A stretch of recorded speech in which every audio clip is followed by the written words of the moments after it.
Okay guys, let's begin the discussion over the questions. First one says that R is less than S is less than equal to N. NPR is NPS, then what is the value of R plus S? Now it's pretty easy. If NPR is equal to NPS, that means N factorial upon N minus R factorial equals N factorial upon N minus S factorial. Direct implication of the formula. This eventually means that N minus R factorial equals N minus S factorial. Now once you've got this, what is the next step? See, R is less than S. R is a quantity which is less than S. So when from N you are going to remove R, and when from N you are going to remove S. R is less than S, so N minus R will be greater than N minus S. If N minus R is greater than N minus S for sure, and their factorials are same, what is the only possibility for N minus R and N minus S to obtain values for? There is only one case. We know that 1 factorial is 0 factorial when 1 is greater than 0. There is no other scenario in which one number is greater than the other number but their factorials are same. If one number is greater than the other number and their factorials are same, this just implies that N minus R is 1 and N minus S is 0. So N minus R is 1 means R is N minus 1 and S is N. I have to find R plus S. So R will be what?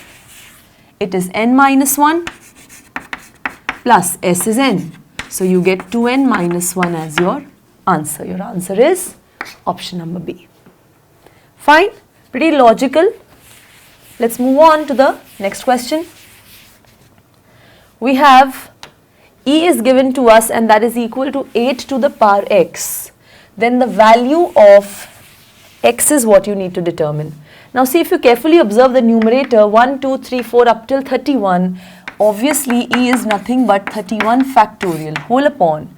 Now you are going to take out 2 common from each term in the denominator. This can be written as 2 into 2, 2 into 3, 2 into 4, 2 into 5 and so on. Eventually 2 to the power 31 is going to come out. Why? 31 times is going to come out. Inside you will be left with 2 into 3 into 4 into 5 and so on into 32. Right? You will be left with 2 into 3 into 4 up till into 32, which means E is 31 factorial upon 2 to the power 31 into 32 factorial, which is 31 factorial upon 2 to the power 31 into 32 into 31 factorial. 32 can be written as 2 to the power 5. So 2 to the power 31 into 2 to the power 5 is 2 to the power 31 plus 5, which is 36. The moment it is 2 to the power 36, what is the next step? 2 to the power 36, or I can write it as 2 to the power minus 36 in the numerator, which is 2 to the power 3 into minus 12. Why I am wanting 2 to the power 3? Because this is equal to 8 to the power x and I know that 2 cube is 8. I am getting this equals 8 to the power x, but actually it is coming out to be equal to 8 to the power minus 12. So you are getting x equals minus 12.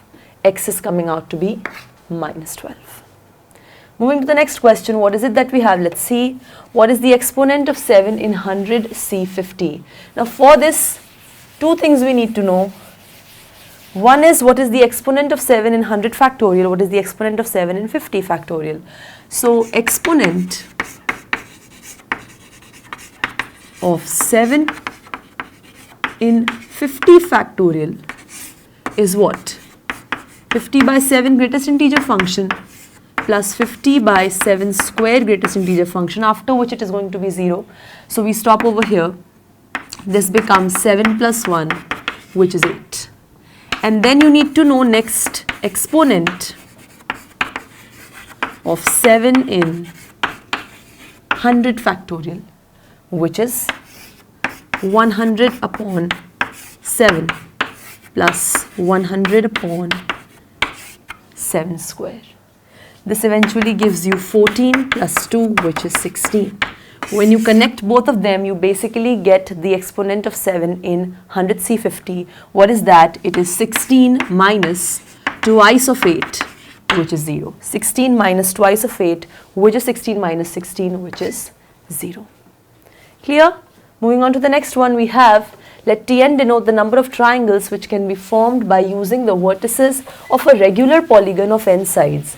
Now for a triangle, we need 3 sides. We are available with n sides, so we can make how many triangles? NC3 is the total number of triangles which can be formed by using 3 vertices out of the n vertices of a regular polygon, and that is equal to Tn given in the question. I am given that Tn plus 1 minus Tn is 21. If NC3 is Tn, and Tn plus 1 will be n plus 1 C3 minus NC3 equals 21. You should know that n plus 1 CR equals NCR minus 1 plus NCR. So n plus 1 CR is NCR minus 1, that means 3 minus 1, which is 2, plus NCR, and here minus NC3. This gets cancelled out. You are left with n factorial upon 2 factorial into n minus 2 factorial. This is 21, which eventually gives you n into n minus 1 into n minus 2 factorial upon n minus 2 factorial, that cancels out, upon 2 is 21. You resolve this, you get n equals minus 6 and 7. So n actually comes out to be minus 6 and 7, out of which the options is supporting just 7. Moving to the next question, we have, if n plus 2 C8 is to n minus 2 P4 is 57 is to 16, then n minus 12 is what? Okay, so n plus 2 C8, that means n plus 2 factorial upon 8 factorial into n plus 2 minus 8, which is n minus 6 factorial, whole upon n minus 2 P4, which is n minus 2 factorial, upon n minus 2 minus 4, which is n minus 6 factorial. Right? This is equal to 57 by 16. Very clearly this has got cancelled, not a problem. From here you get n plus 2 into n plus 1 into n minus 1 into n minus 2 factorial. I can write it like this, whole upon n minus 2 factorial. Here you get 57 into 8 factorial upon 16. This gets cancelled. You are just left with this expression. Very easily you can evaluate that n comes out to be 19 and minus 20. But n is not negative, therefore n is going to be 19. The moment n is 19, 19 minus 12 gives you the integer 7 as the answer. Okay? Let's look at the next question. We have m and n are two positive integers such that m is greater than or equal to n. Okay. Then, what are the number of ways of distributing m distinct books among n children? Now see, if there are n children, okay, this is A1, this is A2, this is A3, n children, and there are m books. First book can be distributed in n ways. Second book can be distributed in n ways. It can be given to either this or this or this or this or this. Third book again can be distributed in n ways. Fourth book again can be distributed in n ways, and so on. Mth book again can be distributed in n ways. So in how many ways can all the m books be distributed? N into n into n into n, m times, which is n to the power m. So A gets matched to R. Next is arranging n distinct books at m places. Now you know that m is greater than or equal to n. If I have n books with me and m places are there, first of all I am going to choose n places from the available m places that I can do in mcn ways. Right? I want to arrange n books in m places, so from m places I will first choose n places where I want to arrange the books, and now in those n places I can arrange n books in n factorial ways. So mcn into n factorial, which is s. Selecting m persons out of n persons so that two particular persons are not selected. So it is basically saying that there are two particular persons which are not supposed to be selected. So if overall there are m persons, and out of, okay, so overall there are n persons and you want to select m persons. So overall there are n persons. Out of these n persons, there are particular two persons which are not supposed to be selected. So now your choice is among the available n minus 2 persons. There are n people in total, out of which two particular persons are devoid of being selected. So now you're left with n minus 2 persons. From these n minus 2 persons, you want to select m persons. Now, you have n minus 2 persons, you want to select m persons. First of all, does that even make sense? Let's understand. It is given to us that m is greater than or equal to n is obviously greater than n minus 2. M is coming out to be strictly greater than n minus 2. If m is strictly greater than n minus 2, how can I choose m persons from available n minus 2 when n minus 2 is so small than m? That means this is not at all possible. There are 0 ways to do so, and therefore P gets selected against C. Then you have number of functions from 1 to 3 up till n to 1 to 3 up till m. Now this is very nice because m is greater than n, so the codomain has more members than the domain. Domain has n members, codomain has m members. The first, that is 1, can be mapped in m ways, 2 can be mapped in m ways, 3 can be mapped in m ways, and so on, n can be mapped in m ways. So basically m into m into m n times, that is m to the power n, so Q gets matched against D. Clear? Moving to the next question, let's see what we have. Consider all possible permutations of the letters of this particular word. Match the entries in column 1 with entries in column 2. Number of words containing the word ACHIT. Okay, so ACHIT, this is one word. I have collected all these 5 letters and considering them as one single letter, because wherever they're going to go together. Apart from this, what are the available letters? So ACHIT I have removed. I'm left with R, 2 R's I'm left with. IHCA. So basically there are 7 letters which I need to permute. 1, 2, 3, 4, 5, 6, 7. Ways are 7 factorial upon, because of these repetition, 2 factorial. There is no repetition over here, so this is the only way. So here I am getting 7 factorial upon 2 factorial because here I want ACHIT to be the arrangement. I don't want them to be permuted among themselves. So here is where I stop, and this answer comes out to be 2520. A gets matched to S. Okay, this comes out to be 2520.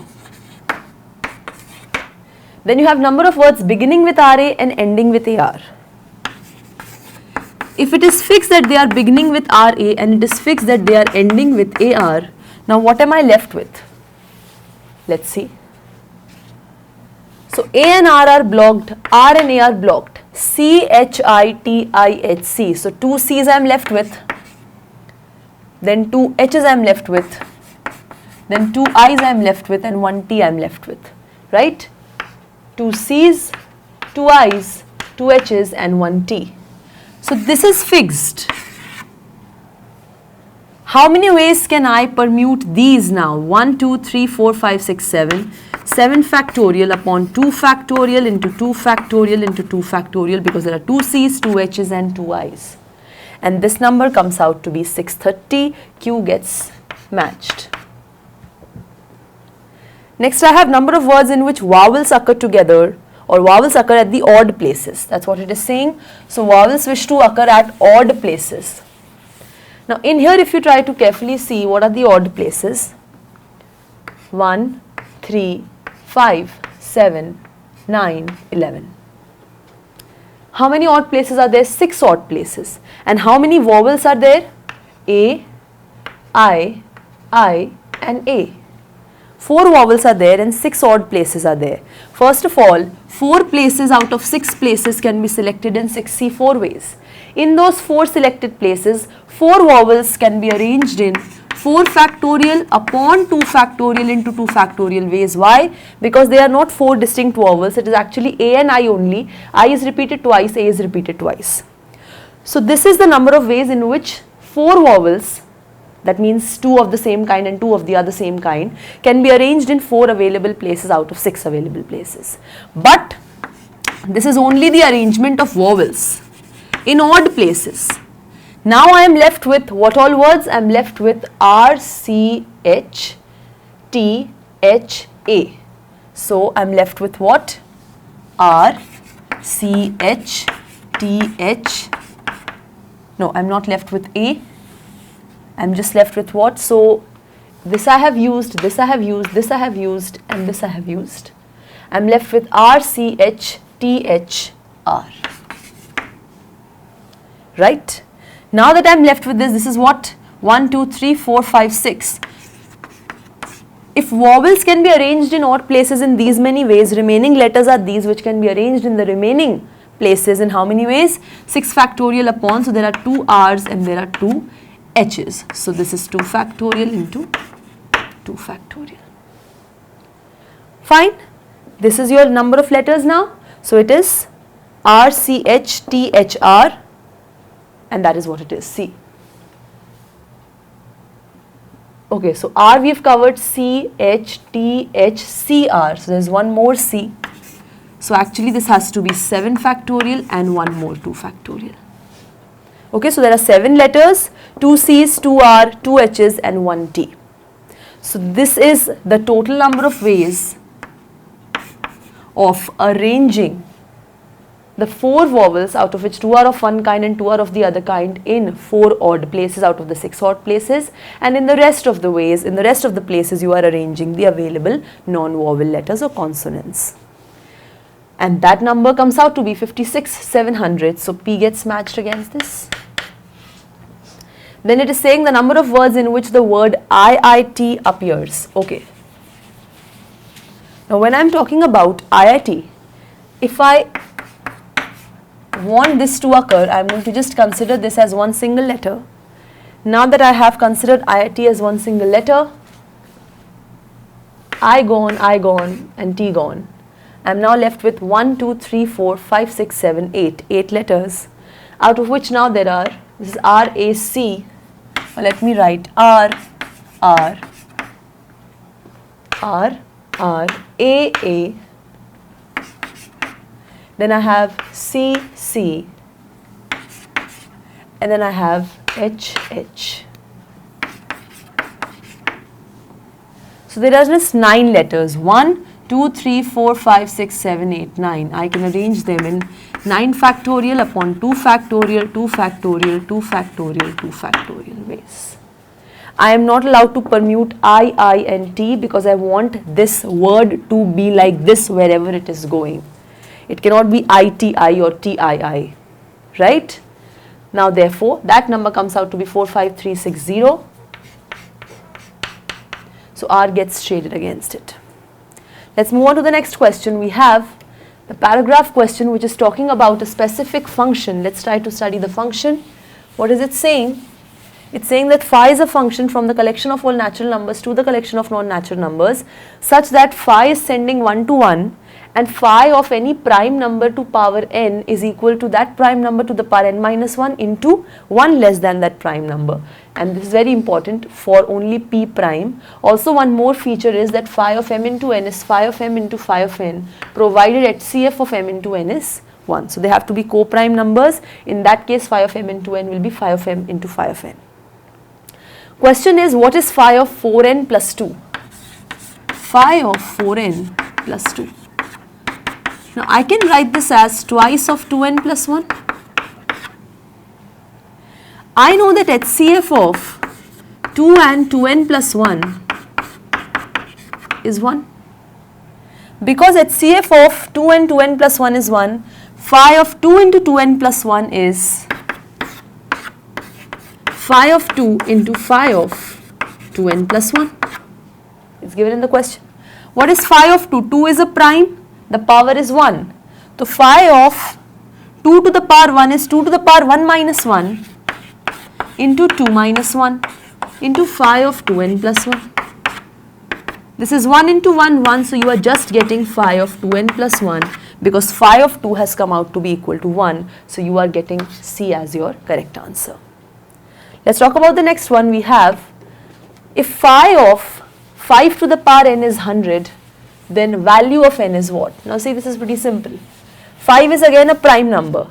So phi of p to the power n is p to the power n minus 1 into p minus 1. This is given to be 100. So 5 to the power n minus 1 into 4 is 100. So 5 to the power n minus 1 is 100 upon 4, which is 25, which is 5 square. So n minus 1 is 2 or n is 3. So n eventually comes out to be 3. And next we have, if p is prime and n is a natural number, s is given to be this expression, then it is equal to what? Okay, let's expand s. Phi of 1 in the question is given to be 1. Phi of p to the power 1 is p to the power 1 minus 1 into p to the p minus 1. P to the power 1 minus 1 is p to the power 0, which is 1, into p minus 1. So this is just p minus 1. Phi of p square, again p is prime. This is p to the power 2 minus 1 into p minus 1. And so on, p to the power n minus 1 into p minus 1. I've just used the definition which is given in the question. Let 1 be as it is. Here if you see, this is nothing but a GP with first term p minus 1 and common ratio p. This is your first term and this is your common ratio. So your sum becomes a r to the power n minus 1 upon r minus 1. Because r is p and a is p minus 1. This gets cancelled. You have 1 plus p to the power n minus 1 and your answer is just p to the power n. So based upon the very basic definition which is given to us, that phi of 1 is 1 and phi of p to the power n is p to the power n minus 1 into p minus 1, I have basically resolved all the available questions after this in this paragraph. So go through them very nicely, practice them nicely. That's it from my side. Thank you.